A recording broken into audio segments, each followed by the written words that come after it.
Hello and welcome back to the Limit of Adhesion USF2000 League. Round 3 is at Long Beach and I'm joined in the commentary box by Steve. How you doing, Steve? I'm good, thank you, Mark. It's great to be here at Long Beach. There's plenty of walls for these guys to bounce around on. If they can keep it clean, then there's a good chance they can come out on top. Definitely. And as we see, Nick Lee is joining us on the grid tonight. Nick Lee, of course, a regular at Limit of Adhesion, but it's his first race here at the USF2000 League, so welcome to him. Let's see what he can do on debut. As we see Ture and Merijn, as usual, top of the times, although very closely followed by Nick Lee. So yeah, let's see what Nick can do, whether he can topple Ture from the top of the times. Steve, why don't you run us through the grid? Yeah, there's Nicola Lee in pole position, followed by Ture and Merijn by half a second almost, and third is Eric Pusey, and the rest covered by about 2 or 3 seconds. Yep, so absolutely brilliant for Nick Lee to be able to get pole position on his debut race in the USF2000 League. It's going to be exciting because Ture and Merijn has got pole position in the 2 opening rounds and has gone on to win the first 2 races. So will we see a new winner for the opening race? It's very important, Mark, to get that first corner and the roundabout clean so you can get away. Yes, definitely, as we see guys playing it very safe, going single file through the very, very tight hairpin. As we see Ture and Merijn has already made contact with Nick Lee. Nick Lee seemed rather slow, sort of trying to bunch the field up, coming out of the hairpin. Ture's went straight into the back of him, so I wonder if there's any damage for those two as we are racing in Long Beach. Yeah, hopefully that front wing of Ture's is holding up. Yes, fingers crossed. As we see, looks like Gavin Kelly going a little bit slowly, just pulling out line slightly, hoping to defend his position into turn 1. But we see all fairly even Stevens coming through the first few corners, through the roundabout, past the fountain. No major dramas so far, as we see Ture and Merijn right on the back of Nick Lee, just 3/10 behind, followed a little bit of a gap now back to Eric Pusey, who's done very well to stick it third on the grid. Yeah, they're staying very, very sensibly in single file, trying to heat those tyres up in the first lap. Well, saying that, I did just see Eric Pusey go straight on back there, so he looks to have dropped a couple of positions. Maybe he had a small lock-up or something and just couldn't get the car turned in. As we see, that promotes now Russell Bright up to 3rd place. Yeah, Russell had a very good showing at Rudskogen, so hopefully he can keep it up on Long Beach. He did. As we see Ture and Merijn going for the overtake. Has he made it stick as they come up to the final hairpin at the end of the first round? He looks like he's got the move done, Steve. Fantastic move, especially around the outside there to keep the inside for the hairpin. It's whether Nicola Lee can pass him down the home straight. Exactly, we've got a very nice long straight here, and as we see, Nick Lee has already moved out to overtake. Will he get the job done on the brakes, or will Ture be able to keep the move around the outside? See, under braking. Oh, Ture and Merijn looks like he might still have the place. Excellent job, that man. What a defence. I can't believe they went too wide through that corner. I know, it certainly takes quite a lot of balls to go too wide around Long Beach. Very much, very much. As we see now, Ture and Merijn from Nick Lee, Russell Bright in 3rd. Gavin Kelly has made his way up to 4th after, well, I did say he was a bit slow on the opening straight at the start, but no, he looks like he's made a good few positions on the first lap. And he's now hounding Russell Bright for 3rd. Let's see if he can get the move done. Of course, it's not always necessary to get the move done on track. Sometimes all you need to do is pressurise your opponent into making a mistake. As we see, Nicola Lee almost glued to the back of Ture and Merijn, does not want to let Ture get any sort of gap. He wants that position back. Yeah, it's all about positioning the car to get a decent slingshot down this front straight here into the next corner. Definitely. As we see, round 2, Lee versus Merijn. Can Lee get the job done this time round? Will he go to the inside? No, it looks like Ture's going to defend that inside line very heavily. Nick Lee looks to the outside, gets on the brakes and just runs out of room. And I think there was more contact there. I think somebody hit the wall. Could that be Lee that hit the wall? I think it was Lee that hit the wall. As we see, that's now put Russell Bright back into the fight. Let's see if he can get involved. As we see now, the top 4 are relatively bunched together. We've got a little bit of a gap back to Dan O'Hammond in 5th and Gareth Winslade back on the grid after missing the last round while he was in Kenya. So welcome back to Gareth. Currently it's in nice 6th to see. place. My apologies. It's nice to see that Winslade back and not being eaten by a pack of lions. Most definitely. You see, we had a bit of trouble for Chris Forrester and Keith Schooling, both a little bit off the back of the grid. As we see what's happened to Eric Pusey. This was on the first lap. Yeah, you can see he just locked the brakes. Yeah, went straight on. It's so easy to do. Definitely, especially on the first lap. And here's what happened to Chris Forrester. Oh, is he going to make contact with the wall? He is. Oh, that's heartbreaking. You know, as soon as you touch the brakes and you feel the brakes lock, you're just like, no, this is going to end badly. And looks like it did. That's very unfortunate. As we see, oh, was that Schooling in the wall and then collected Chris Forrester again? I think Forrester had gone off onto the bumps, and as he rejoined, it must have taken Schooling's eye off the corner, and he lost it into the corner. Oh, yeah, so you see those two have both now, I believe, pitted for repairs. So let's see if they can make their way back up the field. And Long Beach is such an unforgiving track with the walls being so close. There's just nothing, no runoff or anything like that. You make one slight mistake and you're straight into the wall. Definitely, as we've already seen. So definitely setting up to be an exciting race. We've seen Eric Pusey made that slight mistake on the first lap, but we know that he has pace. He's stuck at 3rd on the grid, and having said that, he's now attached himself to the back of Winslade's car. So we'll see what he can do. As we see now, the top 4 still relatively nose to tail. We've got Malarin from Lee, from Bright, from Kelly. Yeah, Malarin's not being able to make a break at all, with Lee close behind. The lap time is very close, although Malarin's just set the fastest time. Yep, and he is the only man currently in the 19s. 1 minute 19.9 for Malarin. So he's certainly got the pace. Can he make it 3 first race wins from 3? As we see now, Eric Pusey on the back of Winslade, not quite close enough, but we saw first Winslade and then Pusey both have a little slide when getting the power down out of 1. So you see Malarin now just trying to stretch his legs. He's got the gap up to 9/10 of a second now. He's almost on the verge of breaking the draft for Lee behind, and that will really help him just be able to power off into the distance.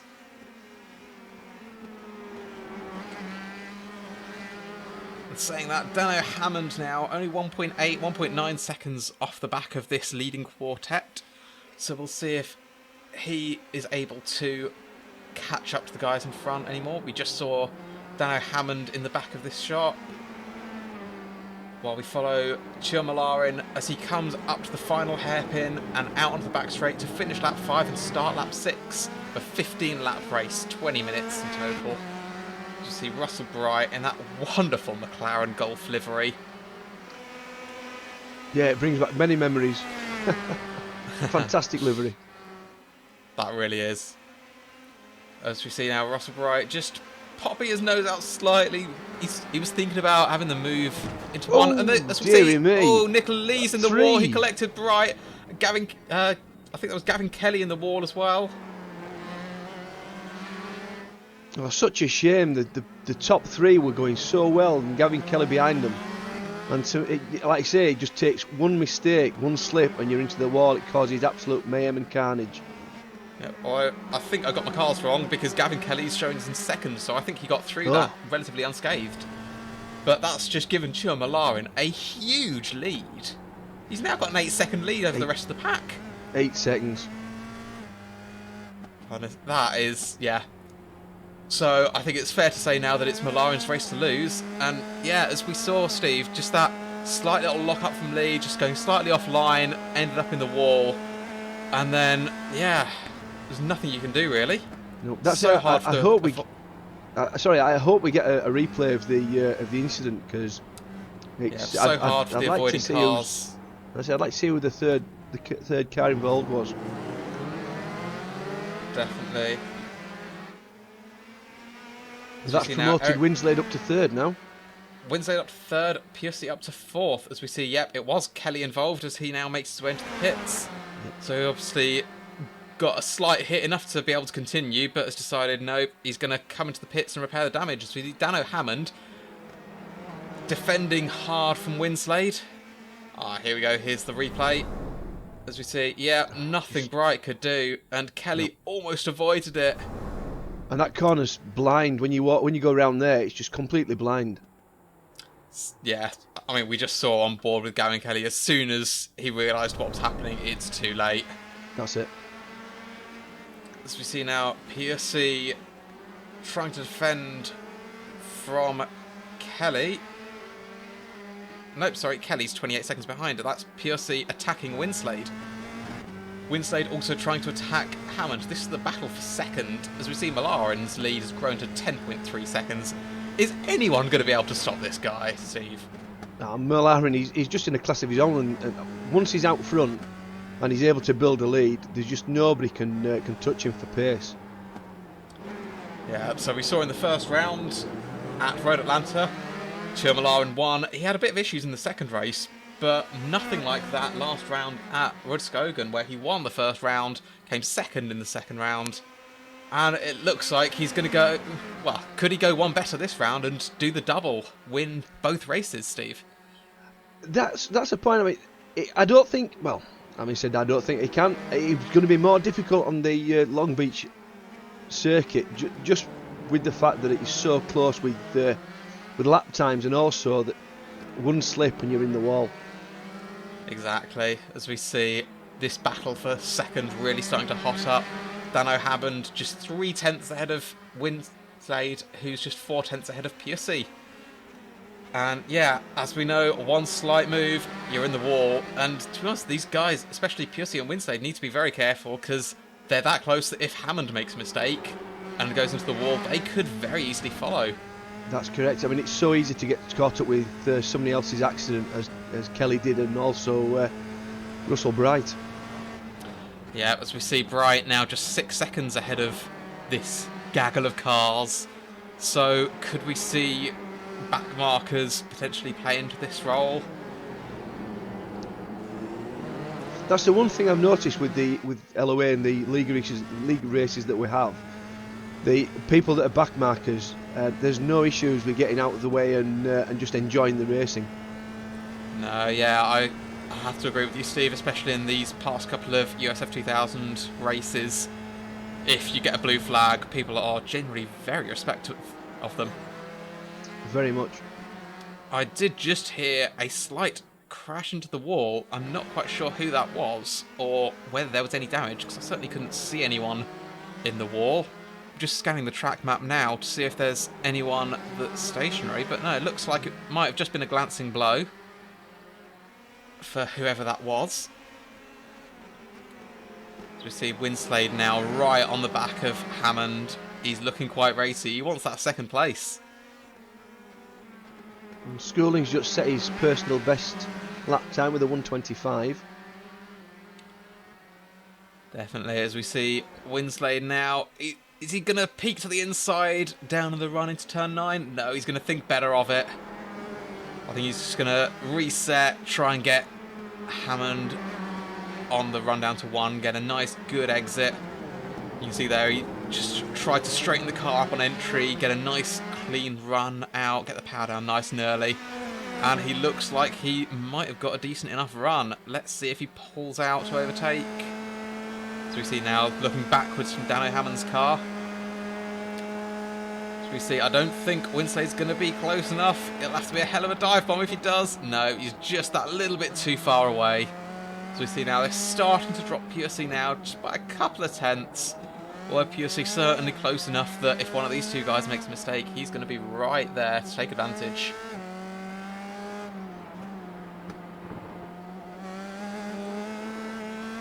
And Winslade with another strong result if he keeps this going with a third, because that'll be I think three third places.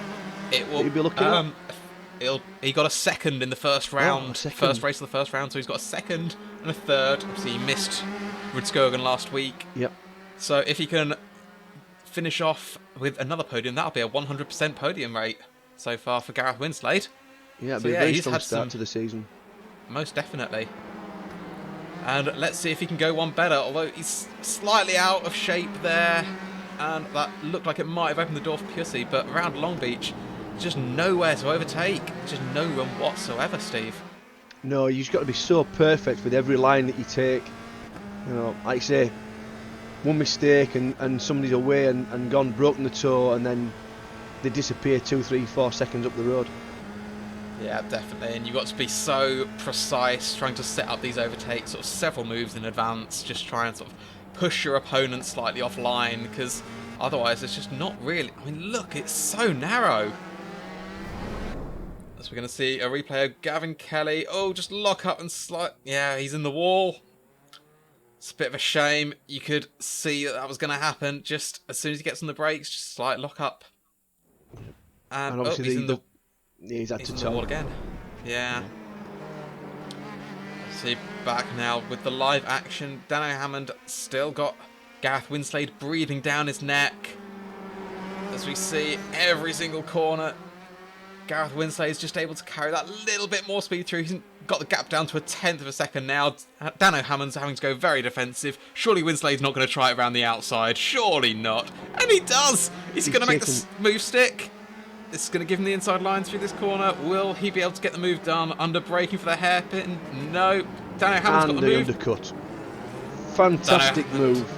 That what was a move by Winslade. That was spectacular. And I mean, Once as again, you saw, as we said though, Mark, it's about setting the move up 2, 3, 4 corners in advance, and exactly what he had. He had it within the 10th, and he set him up and took that set of corners and just stuck the inside on the hairpin. Fantastic move. Definitely, that was absolutely sterling driving from Winslade. As you saw, just had to push Dano Hammond offline, so that Hammond had to take a slightly tighter corner into the hairpin and just scrub too much speed. So, will we now see Gareth Winslade power off and start attacking Merijn, who's got a 15-second lead with only 3 laps remaining? I think for Winslade, unfortunately, the win is not going to be possible. It's just too little time left in the race. But he can certainly consolidate his second position. And now we're going to see Hammond versus Pusey in the battle for the final podium position. Pusey, of course, got a double podium last time out at Rudskogen with 2 third places. Can he make it 3 in a row, Steve? Well, I don't think there's much doubt in that. I mean, Merijn with 15 seconds in his pocket. I mean, I think he's just about said, "Smoke me a kipper, I'll be back for breakfast." Definitely, Merijn just absolutely in a class of his own, really. As we see now, Winslade's got the gap up to 1 second already. He's broken the toe from Dano Hammond. As we see Pusey now just under a second back from Dano Hammond. He's going to want to try and push hard these next few corners just to make sure that he doesn't lose that crucial draft in the last couple of laps. Although saying that, it looks like Dano Hammond's had a good few corners and is starting to come back at Gareth Winslade. So this fight for second place might not be over yet. In fact, saying that, Hammond's got gap down to half a second in, the first half of this lap. Yep. Yeah, it's still going to be close. Anything can happen in the next, 2 or 3 minutes? Yeah, we've got 3 minutes left. Be the end of this lap, and then 2 more times round Long Beach. So time is certainly running out. If Hammond wants to get this second place back, he has to do it quickly.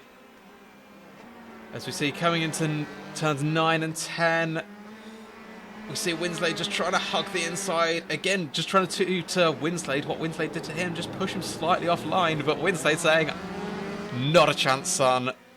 This position is mine. As they start lap 14 of 15, we still have Merijn from Winslade from Hammond, who's just set the fast lap of the race. In fact, the 1:19.8. This fight certainly isn't over. As they go down to turn 1, Hammond dives to the inside. Is he going to get the move done? He has got the move done. Will he make it stick? It looks like he has, Steve. I think he has, yeah. Although there's still a little bit of fight in Winslade there. It's not over. Winslade looks like... Oh, they go side by side again. this is absolutely fascinating racing and so respectful racing as well, leaving each other room, which is also important around the streets of Long Beach. Yeah, but this could go either way. It could go either way because if one mistake, a misjudged, or any sort of lock-up, they could be both out of the race. Yeah, I genuinely wonder if Dano Hammond's just, I don't know, not been using fifth gear or something like that for the whole race, because suddenly in the past lap or so, he's just been like, right, no, that's it. I'm turning it up to 11 and attacking now as we see, oh, there was a spinner there, Keith Schooling, and Winslade's managed to take advantage and get back around Dano Hammond. We see Dano Hammond just getting a little squirrely on exit as he tries to get the power down. Yep, and with one lap to go, one lap to go, Steve, we see Merijn from Winslade closely followed by Hammond. They're starting to drop Eric Pusey a little bit. Who do you think is going to take it on the final lap? My apologies. Fortune's definitely smiled on Gareth Winslade there as they came around that corner, because it looked like Dano Hammond had taken the inside, the normal line, and Gareth went on the outside, and he was lucky to get round. Yes, certainly fortunate as we see. Oh, Chris Forrester just taking a bit too much speed, just got a bit of over rotation and into the wall. And here we're going to see Keith Schooling again doing exactly the same thing, just a bit too much rotation. And that was where, Winslade got back past Dano Hammond. Yep, Dano took the racing line and obviously reacted to Schooling there, and Winslade took advantage. Yeah, certainly a little bit cheeky, but certainly opportunistic from Winslade. And unless Dano Hammond can perform an absolute miracle in the last couple of corners, it looks like Winslade might take the victory as we see Ture and Merijn going straight into the wall as he crosses the line to win Heat 1 of round 3 of the USF2000 League. As we see, Winslade manages to hang on from just 0.2 ahead of Hammond, and Pusey crosses the line in 4th place. Nice to see Russell Bright recovering to 5th. Yes, definitely. So, we'll get you the final classifications in just a second. Ture and Merijn, there come the donuts, of course. I mean, he's just been unstoppable, and frankly, I don't think he's ever managed to win a race by 17 seconds before in the previous USF races. No. He looks in a different league today, so I'm so excited to see what he can do in the second heat. Reverse grid, of course, so Merijn will be starting in 8th. So let's see if we can get final classifications for you guys.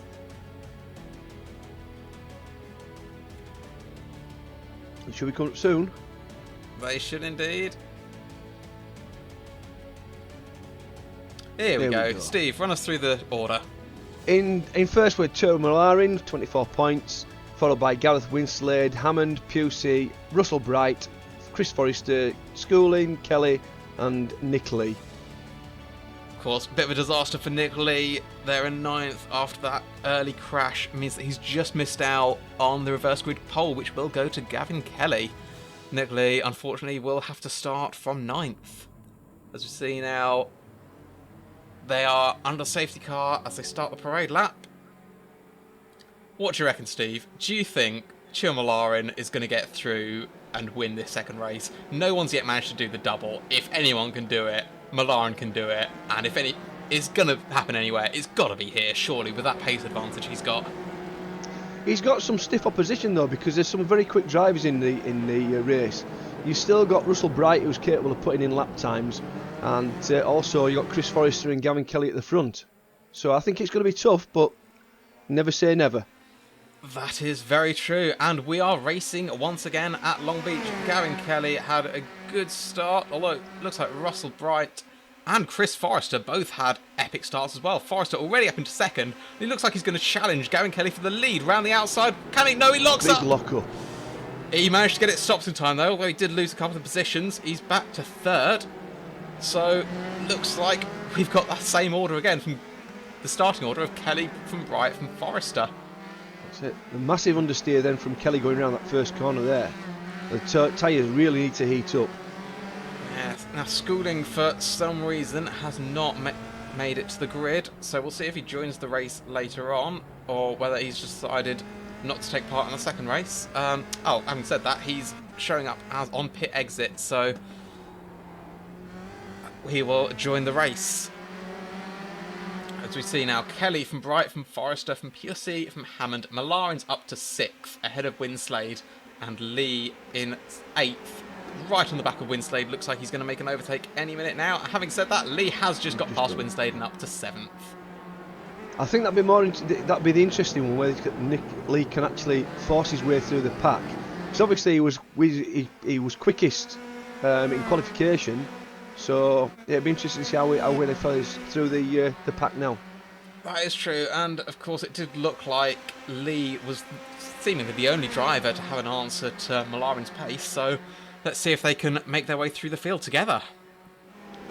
Yeah, because he's right behind him now. He is indeed, as we see Gavin Kelly still leading, but Russell Bright right on his tail. They've all made it relatively safely through the first lap. As we see now, Kelly, does he look like he might try a defensive move? Because Bright looks rather close. Doesn't feel like he needs to this corner. But Bright now only 3/10 behind. They're starting to drop Chris Forrester a little bit. Will Bright decide, nope, I want to be leading this race? As he looks to the inside, he's starting to draw up alongside Kelly. Will he get the move done into turn 9? He looks like he's definitely alongside. It'll take quite something from Kelly to defend against this. Kelly late on the brakes, round the outside. He's still there or thereabouts. As they go fighting into the hairpin, Bright goes a little bit wide, and that lets Chris Forrester through into the hairpin. And there's contact. Looks like everyone's made it through okay. Looked like there might obviously be a little bit of front wing damage for Bright. Chris Forrester forced up into the air a little bit, but actually, hopefully there'll be no suspension damage on either car. Yes, fingers crossed. But that did get Pusey right up on the back of Chris Forrester. As we see, Bright's locked up and is in the wall. He's collected Chris Forrester. Eric Pusey made it through unscathed, and he's up to 2nd. Oh, I hope we get a replay of that. That was an absolute worst case scenario for Russell Bright as Chris Forrester, as they both having to tow back to the pits. Because that's given Gavin Kelly a 1.5 second lead now. And Malarin's back in 4th position. Yes. Malarin and Lee, 4th and 5th. Honestly, lap 3 and Malarin just half a second off the podium positions already. He's like a lightning bolt. He just whoosh and he's there. Yep, and he's only 2.4 seconds off the lead. I don't know. I think I'm feeling it this round. I reckon Malarin might do the double, you know. Especially it's a very big possibility, Mark. Dano Hammond goes defensive into the hairpin. Malarin looks like he did stick a nose out, try and get the move done, but wasn't going to happen into the hairpin. And he looks like he's got a bit of a run, but then so is Nick Lee straight behind. Are we going to go 3 wide into turn 1? That would be very, very adventurous. Let's see Nick who's Lee going just to setting make the fastest lap of the race. That he did indeed. Malarin dives to the inside, gets the move done on Dano Hammond. Can he get it stopped? Yes, he can. Malarin from 8th to 3rd in, 3 laps? Was that, Steve? That's right, yeah, just 3 laps. It's amazing. Yeah, guy's absolutely in a league of his own. As you see, how long will it take Nick Lee to get past Dano Hammond? And Pusey now right on the back of Kelly. Kelly had a 2-second lead or so after that crash that claimed Forrester and Bright. So what's happened there? Is Kelly made a mistake, or is Pusey just that quick? Pusey very close to the wall. He did scrape the wall slightly. He's got to be very, very careful. An inch or 2 more, and that would have been game over. That's it. So easy to put your car against the wall and break a suspension arm. Definitely, as we see Pusey slightly wider line, cuts the apex nicely, gets on the throttle nicely, and he's tucked into the slipstream of Gavin Kelly. I think he's a little bit too far back to make the move work into 1, but Kelly's going to be watching his mirrors like a hawk. As we see Malarin with the fastest lap of the race, a 1:19.7. That, I believe, is quicker than the fastest lap that we saw in the first round. So absolutely rapid. Kelly was a Piercy's little bit got the wide inside. there. Piercy's, as he made it past, Eric Piercy made it work, up into the lead. What a move. He took advantage of Kelly going slightly too wide. Yeah, Merijn now on the gearbox of Kelly. Definitely Merijn with them already. Will, he looks like he's very racy. Will he make a move already, or will he wait till one of the more conventional overtaking spots? Of course, having said that, Eric Piercy, you don't normally see that many moves out of one and into two. That was a very brave, opportunistic move. Just spotted Kelly going slightly too wide and just pounced like a tiger. As we see Ture and Merijn diving to the inside. Kelly a little bit later on the brakes. Merijn keeping nicely to the apex. Is he going to try going up the inside into the hairpin? He thinks better of it. Kelly just able to take a slightly tighter line. But having said that, Merijn got a far better drive out of that corner. He's in the slipstream. Is he going to make it work into one, Steve? I don't think so. I think he was a little bit too far back, but anything's possible. As you see, it's just not quite far enough, or not that close enough to Hammond, or to Kelly to make that move. And as we see all around here, it's just too tight to get a safe move done. And I think it's a bit too early in the race to be doing anything particularly risky. Although Merijn dives to the inside here. Will he go for the overtake? He's thinking better of it. Although Kelly very wide. Is he in the wall? Nearly. But that gives the place to Merijn. Merijn up to second. And now... I think he just about frightened him off the track then. Most definitely. And now for Merijn it'll be eyes forward. Eyes locked onto the back of Eric Piercy. Can he get that move done to be the first driver in the USF League to take the double win? It's going to be an exciting next 9 laps remaining. 8 as they cross the line. It looks as though Nicola is struggling to get past Dano Hammond as well at the moment. Yeah, although having said that, he is right on the back of Hammond, and he did get a slightly better run, but then Hammond's also looking at the back of Gavin Kelly. As we see on the run down to turn 1, who's going to blink first? Kelly's going slightly defensive line, but comes back onto the racing line. There, Even Stevens follow our leader through turn 1 and turn 2, past the fountain.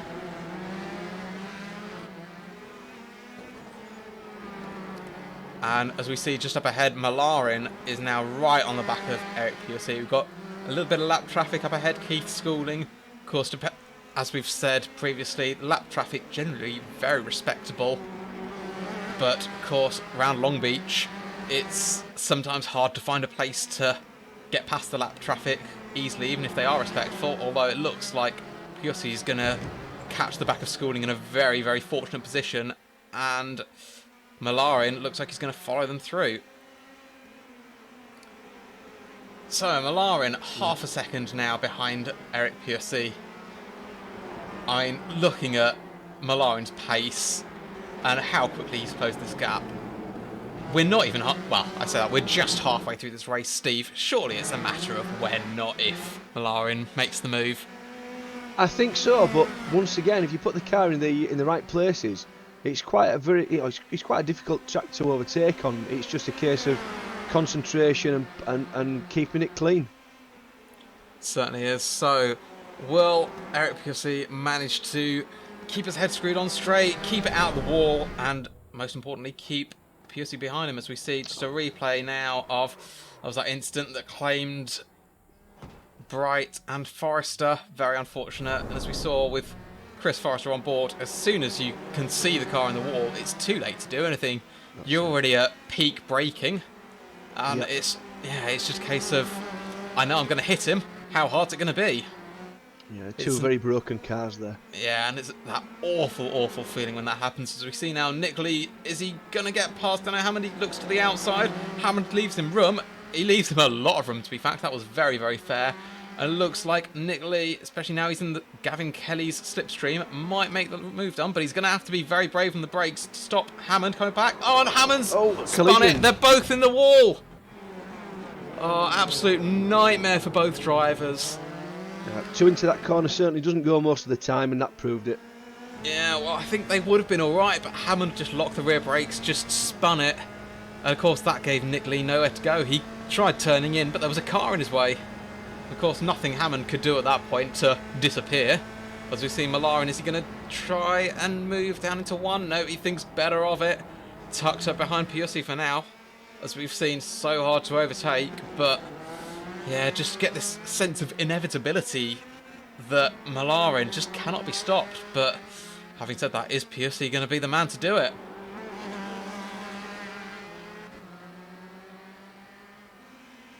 As we see, after all that drama that just happened, we've only got 4 cars that are still running. We've got Piussi from Merijn, and a bit of a gap back to Kelly, a bit more of a gap back to Winslade. As we see, Hammond, Schooling, Bright, Forrester and Lee all have taken a trip to the pit lane. Hammond now just leaving the pits in 5th. And he's now good, what, 45 seconds behind. So, yeah, all these incidents very costly for the drivers. You see Piussi now just managing to get his car ahead of Merijn, but I don't know how much longer he's going to be able to keep it there. Merijn looks like he had a very good run. He looks like he's very close. Steve, do you think he's going to get a move down into 1? I think it could possibly be this lap, yeah, definitely. He's heading towards the inside now. Indeed, Merijn peeks to the inside. Will he get the move done on the brakes? He looks like he has some. Will he be able to keep it there? Will he get it slowed down? He has. Merijn into the lead. Honestly, Steve, 10 laps from last to first. This is just absolute masterclass from Merijn. He just blitzed it. Absolutely blitzed it. There we go. Yeah, here we are on board with Nicola. A replay, and to be fair, it looks like Lee also had a bit of a oversteering moment under braking. I think he might have knocked through as well. But yeah, as we saw, Hammond was definitely on the inside, slightly ahead, and it's just gone over on the rumble strip. He's just lost the back end as he's gone into the corner. Yeah, I think both drivers just absolutely on the very edge, and just very unfortunate. As we see Chris Forrester also looping it around there. I think that was just as Nicola and Dano Hammond were recovering, so I think Chris Forrester might have got a little bit caught out by seeing a stationary car in the barriers. I think so, yeah. It's a bit unfortunate for him. As we see, Nicola has gone to the pit lane to get a bit of repairs. As we see now, Merijn 7/10 now ahead of Eric Piussi. 3.8 seconds back to Gavin Kelly. I think, that was a rather dramatic first 10 laps, Steve, but I'm now a little worried that it might sort of settle down a bit. What do you reckon? I think once they've got the hang of the cars around here again, and it's settled down and people have got the lines in, I think it could well do. I think the question now has to be, can Winslade close down Kelly for 3rd place and take his yet another podium? That's a good point. It's looking like this is going to be the first race that Winslade has entered where he hasn't finished on the podium, unless he moves forward a position. He's got 5 seconds to Gavin Kelly ahead, and 3.5, 4 laps to go. It's going to be a very tough ask, but I mean, as we've seen, anything can happen. We could see any one of the top 3 guys. Well, we could see any one of the drivers, in fact, in the wall. As we see Merijn less than optimal line through the hairpin as they begin lap 12. Piussi's just got to keep the pressure on now and see if he can force an error from Merijn. Yeah, I mean, I have to admit, with the rate that Merijn charged through the field, I thought he'd be gone, but actually Piussi's staying with him relatively well. As long as he can keep it under that second, so he's got the toe down the back straight. Exactly, I was all but ready to call this race in favour of Merijn, but actually Piussi's sort of done really well to hang on. I don't know if Merlijn's maybe just cooked his tyres a little bit, trying to force his way through the field, and is now just trying to take a few laps to regroup. But either way, this race certainly isn't over. Definitely not, no. And talking of battles that certainly aren't over, the battle for 6th, Schooling just ahead of Bright at the moment. Bright looking absolutely here, there and everywhere, trying to sneak a move past, but as we've said multiple times, Steve, it's so tricky to overtake. It's so easy to make the car so wide, but having said that, it looks like Bright just got a slightly better exit and he's past Schooling. And that leaves Forrester right on the back of Schooling as well. And Forrester dives to the inside. Is he going to get the move done into turn 8? Yes, he is. So, Bright Bright that and looked Forrester, very, very easy. He did indeed. Bright and Forrester now separated by just 7 tenths. And they're fighting over 6th position. So it'll be interesting to see if Forrester can close that gap and get past in the remaining 2 or 3 laps. As we see now, the lead battle back down to 6, 7 tenths. Eric Piercy, he's not giving up. It's been an absolute masterclass showing from both Merijn and Piercy, actually. Piercy's pace this race been absolutely brilliant. And Winslade's now under 4 seconds behind Kelly. He is indeed 3.8 seconds, so he's knocked about a second off in that past lap. So I still think he might be a little bit too far behind. He needs another I think so. 2 or 3 laps extra over the 15 that we've got. But still, we've got, and here we are, Ture and Merijn, followed very closely by Eric Piercy, as we see Merijn into the hairpin to finish lap 13 and start lap 14. 2 laps to go. Piercy has got to get the move done relatively quickly if he wants that win.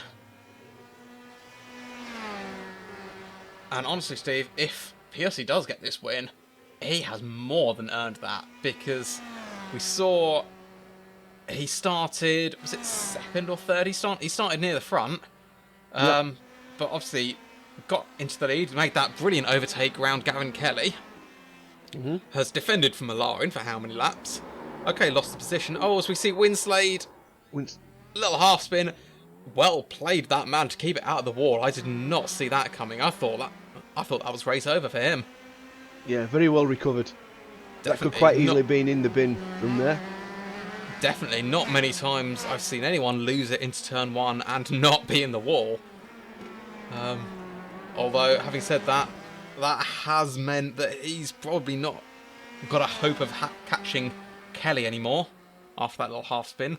Did see Ture and Merijn, he's obviously pushing very hard because he got very, very close to the wall there. I think he actually clipped it then, Mark. He did. So, I don't think he would have clipped it hard enough to get any damage, but no. What it has meant is that Piercy is now right on his tail and firmly in the slipstream. He's probably still say you need to be within a tenth, or between a tenth and 2 tenths behind the car in front to actually make the draft work down this straight. Yeah, I think he's probably a little bit too far back, but you never know. It's the final lap. They've got the white flag. He's running out of opportunities, is Piercy, but there's maybe 1 or 2 more overtaking spots that he can go for. As we see the same for Forrester. He's tucked right up behind Bright, but again, I think he's a little bit too far away for a move on this lap. Or certainly into this corner, so we'll see what he can do. He was 4 tenths quicker than Bright that lap, and he's 3.5 tenths behind. We are now back on board with the battle for the lead on the final lap. 4.5 tenths covers the top 2. Can Piercy get close enough for a run? He looks like he's very close, and he's got a good run. He might be a little too far away for a move into 9, and that's probably his only remaining overtaking opportunity, Steve. Yeah, they're running out very, very fast for the opportunity to overtake. Oh, and that's just throwing it away. Yeah, that was very unfortunate for Piercy. He should still get 2nd, but that means that Ture and Merijn, for the first time in the Limited Adhesion USF2000 League, we have a double winner, Steve. Ture and Merijn takes the win. Fantastic result. Well done, Ture, for the double win. Yeah, and shout out to Eric Piercy as well. That was a fantastic race for him. He showed very good pace. Gavin Kelly crosses the line in 3rd, and we will see Winslade. Here we are, crossing the line for 4th. Dano Hammond in 5th. So, Steve, that was a thrilling race. Oh, fantastic! From start to finish, from the first race to the end of the second race, fantastic results, fantastic racing, close, plenty of action, and it's been brilliant. Thank you very much. And as we see there, Ture and Merijn, the lead of the championship, 124 points from Eric Pursey, has now taken second position in the championship with 74 points. That was, it was the Ture and Merijn show today, wasn't it? Yeah, very much. And looking down the order, Nicola, I'm sure he'll come back as strong as ever. Just a very poor couple of races, and unfortunate. I'm sure he'll come back strong as ever. Yeah, he certainly got a bit unlucky. So, thank you very much for watching. So, if you would like to get involved with racing with us, you saw our links to the Discord there. They are in the description. Thank you very much. Thank you very much for commentating with me, Steve. You're very welcome. To be looking forward to next time. Yes, USA International next time. Thank you very much for tuning in, and see you next time. Goodbye.